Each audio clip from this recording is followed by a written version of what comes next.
अभी जो मैं आपको कहानी सुनाने वाला हूँ एक ऐसे इंसान की कहानी है जिसने मेहनत की सारी हदें पार कर दी। वो बार बार गिरा, बार बार उठा। उसने न जाने कितनी बार फेलियर का सामना किया, कितनी बार गिरा, लेकिन उसके डिक्शनरी में इम्पॉसिबल नाम था ही नहीं। उसने ठान लिया था कि मैं इस दुनिया को, इस संसार को रोशनी से भर दूंगा। उसमें चाहे कितना भी मुश्किल आए, कितनी परेशानियां, इससे मुझे कोई फर्क नहीं पड़ता। और ये कहानी है थॉमस अल्वा एडिसन की, जिन्होंने बल्ब का आविष्कार किया, जिनकी वजह से आज दुनिया रोशनी से जगमगा रही है। जब इन्होंने बल्ब बनाना शुरू किया था तो 9,999 बार फेल हुए, लेकिन अंत में उन्हें सफलता मिली।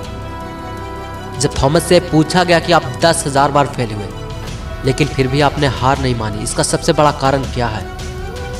तो थॉमस अल्वा एडिसन ने कहा, मैं 10,000 बार फेल नहीं हुआ, मैंने 10,000 ऐसे नए तरीके खोज निकाले जिससे बल्ब नहीं बनाया जा सकता। और रही बात हार ना मानने की, तो जिसके दिल में आग लगी हो इस दुनिया को बदलने की, जिसका सपना ही इतना बड़ा हो, तो छोटी छोटी फेलियर से क्या ही फर्क पड़ता है। दोस्तों, यह होता है पागलपन, इससे कहते हैं जीत। जब तक आपकी जिंदगी में कोई चुनौती नहीं आ रही, कोई परेशानियां नहीं आ रही, तब तक आपकी जिंदगी में कुछ नहीं बदलेगा। सब कुछ वैसा ही चलेगा जैसा आज तक चलता आया है। और जब तुम्हारी जिंदगी में चुनौतियां आ रही है, परेशानियां आ रही है, तो समझ लेना कि जिंदगी ही नहीं, तुम दुनिया बदलने वाला काम कर रहे हो। आप ये सोच सकते हो कि चाहे तो वो भी हार मान सकते थे, क्योंकि 10,000 बार फेल होना कोई मजाक नहीं है दोस्त। यहाँ तो कोई एक बार भी फेल हो जाते हैं तो सब कुछ छोड़कर बैठ जाते हैं। ऐसा लगता है उसका सब कुछ खत्म हो गया। अरे नहीं, जब तक आप जिंदा हो, जब तक आपका शरीर सही सलामत है, तब तक कुछ खत्म नहीं होता। सब कुछ है आपके पास।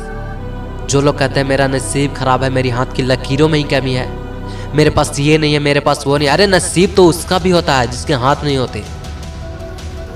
तुम देखो उस इंसान को जाकर जिसके हाथ पर नहीं है, लेकिन फिर भी वो बंदा दुनिया को मोटिवेट कर रहा है। जिसके दिल में आग लगी हो कुछ करने की, कुछ पाने की और इस दुनिया को बदलने की, वो कैसे बहाने मार सकता है? वो कैसे अपने आप को झूठ बना सकता है? मैं अपने कई वीडियोज में बोल चुका हूँ, तुम दुनिया को झूठ बना सकते हो, लेकिन तुम खुद को कभी नहीं बना सकते। इसलिए अगर जिंदगी में कुछ बड़ा करना चाहते हो तो आज से बहाना बनाना, एक्सक्यूजेस देना बंद करो। वो सारी बुरी आदतें, बुरे लोगों का साथ छोड़ दो और अपना पूरा प्राण लगा दो अपनी लक्ष्य की ओर। मेहनत की, संघर्ष की सारी हदें पार कर दो। आज 2023 का पहला दिन है। आज से और अभी से अपनी जिंदगी की एक नई कहानी लिखो, क्योंकि साल तो हर साल बदलता है दोस्त। आज से तुम खुद को बदलना शुरू कर दो और इस दुनिया को दिखा दो कि हम भी किसी से कम नहीं हैं। ना संघर्ष, ना तकलीफ, तो खाक मजा है जीने में। बड़े बड़े तूफान थम जाते हैं जब आग लगी हो सीने में। इस नए साल की आपको और आपके परिवार को मेरी तरफ से ढेर सारी शुभकामनाएं। और मैं भगवान से यही प्रार्थना करता हूं कि आपका हर सपना पूरा हो और अपने जीवन के लक्ष्य को हासिल करो और इस नए साल के साथ अपनी जिंदगी की एक नई शुरुआत करो। जय हिंद, वंदे मातरम।